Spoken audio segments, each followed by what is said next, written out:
want to get, and we'll get that up on social media, but if you do want a bracket, please direct messages us at T-Balance or on Facebook, and we'll get you a bracket out. Mo, I know you're always good with playing with this, but here's kind of, there's a lot of teams to talk about, so we still got some time to digest this, but let's talk a little bit just about some bubble teams. Let's play the homer card right now. Indiana got beat by Purdue earlier this week. They were on a run. I still think they've distanced themselves from the bubble, but the key is this time of year, especially if you're IU, you still have to win ball games. And I was very disappointed with what I saw with Indiana.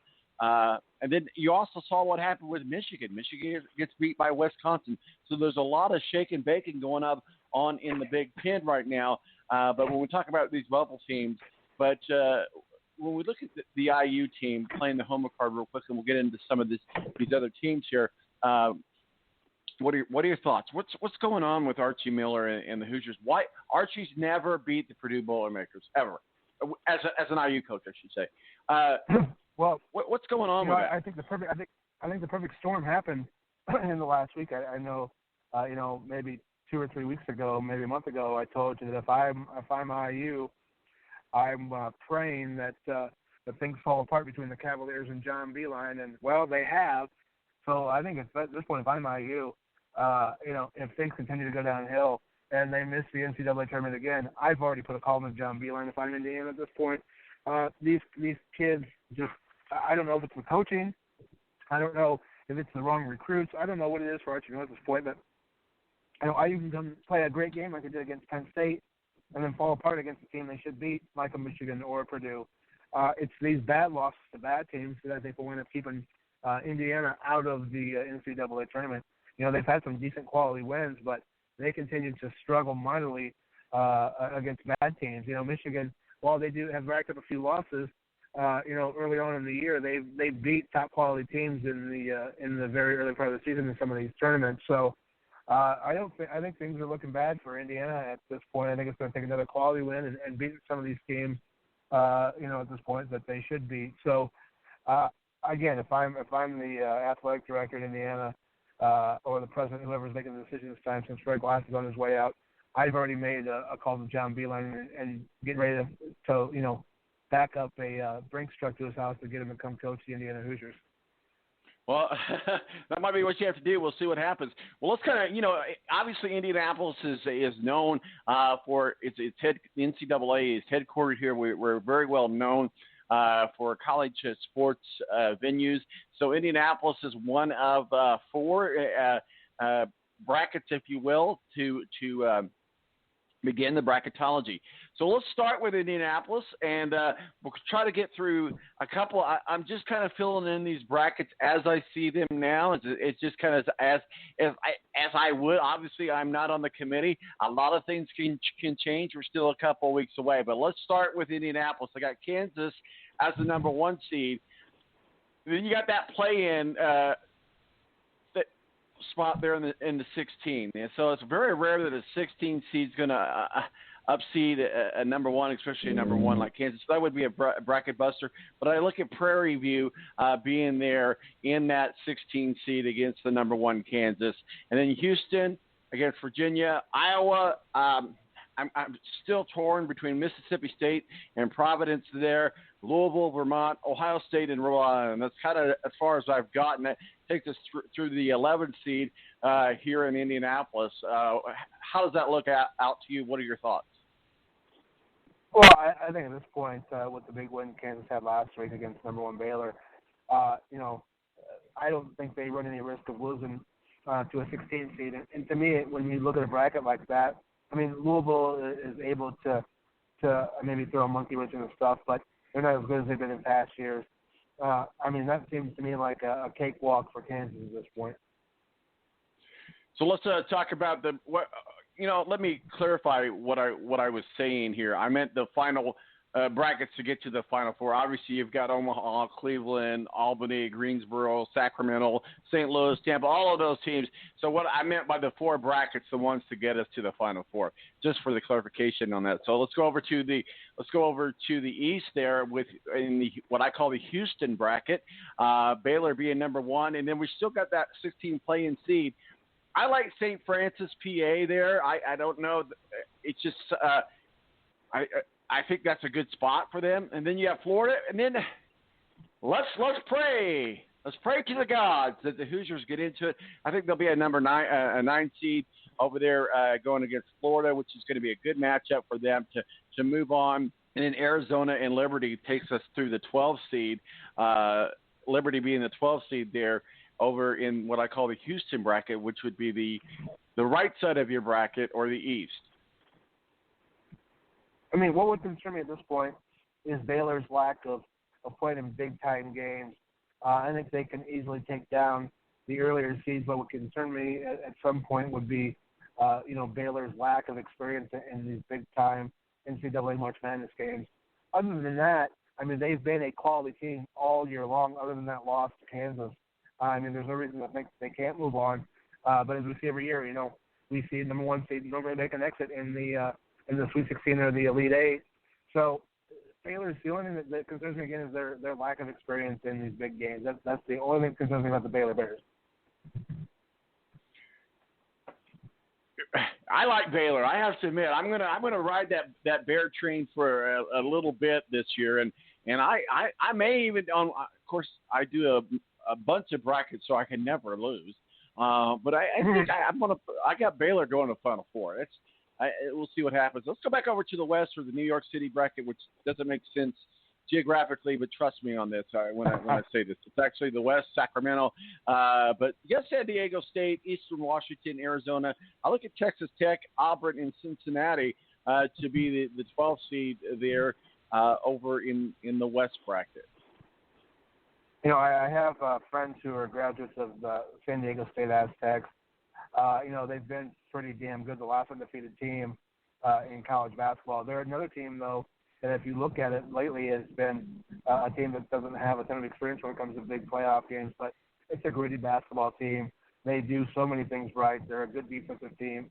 They pass the ball a lot. They're good three-point shooters, and they knock down a pretty high free throw percentage. I like the San Diego State Aztecs, even though they're going to be a high seed and probably the number 1 seed. I like them to kind of be that lower-end team that we don't know a ton about because they play on the West Coast. They're a smaller school in San Diego, but I really like them to kind of, maybe upset some of the blue bloods in college basketball as we get into a Final Four.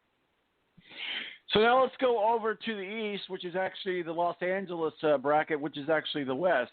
So isn't that kind of funny? The West bracket ends in New York City. The East bracket ends in Los Angeles. But it is what it is. We got Gonzaga, obviously going to be a number 1 seed. I like South Dakota State here, and here's my bracket buster alert right here. South Dakota State beats Gonzaga. Again, providing that my seeds are right. I could be totally off on my seeds here. Again, this is just me on a scrap piece of paper while I'm doodling at work trying to figure things out. But I think South Dakota State is a prime team to be your Cinderella team this year. That's my first call for Cinderella. Then you got LSU, USC, Wisconsin, Yale, Oregon, and then New Mexico State being the 13th seed there as well. So what are your thoughts on that? Well, you've got a couple of teams in that bracket that have a lot of tournament experience. Gonzaga, to me, they're no longer Cinderella or the little guy. They're a force now in college basketball. They're a team that can easily get back to the Final Four and win an NCAA championship. Wisconsin too, man. When it comes tournament time, the Badgers are always a tough out. They had that string of Final Fours a few years ago. So if the brackets shape up like that one to me is a scary bracket because you have teams that excel when it comes tournament time, and I would not want to be in the East bracket in the West. And this is what happens when you legalize marijuana, Tom. Crazy crap like this starts happening. Crazy stuff starts happening. Talking with Mo from the BS Sports Show. Mo, let's kind of just walk around the world of sports. MLB is in spring training at its best.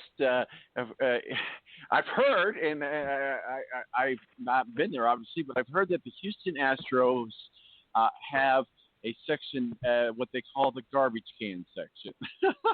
What are our thoughts about the Houston? I did seriously hear that I saw on Twitter or something where there was a group of, I don't know if they're fans of Houston or just thought it would be funny to do. We're out there banging on garbage cans. But we look at Houston Astros. Obviously, they're going to be the biggest story this year going into the season. Let's look at our teams: the Cardinals, the Cubs, the Reds. Those are our regional teams that we have here as they break camp there. Obviously, my Cardinals are out in Jupiter, Florida, and your Cubs are out in Arizona. But as we look early on into the season, isn't it time to pick a World Series prediction? Cardinals going to the World Series. Duh. Well, it's hard to pick against the Los Angeles Dodgers at this point. They've really loaded up. I like the Yankees, but losing Luis Severiano to Tommy John surgery, I think for them is a big blow.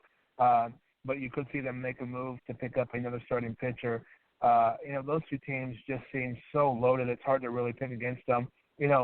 I think you and I both have teams that are kind of in a state of flux. They're trying to figure things out a little bit. I know the St. Louis Cardinals have been interested in talk to the Cubs about Chris Bryant. And as a Cubs fan, the thought of moving your MVP and an all-star like that is troubling. You lose Joe Madden, you got David Ross, who comes out of the broadcast booth into the managerial role, but he's a guy that 90% of the team is familiar with.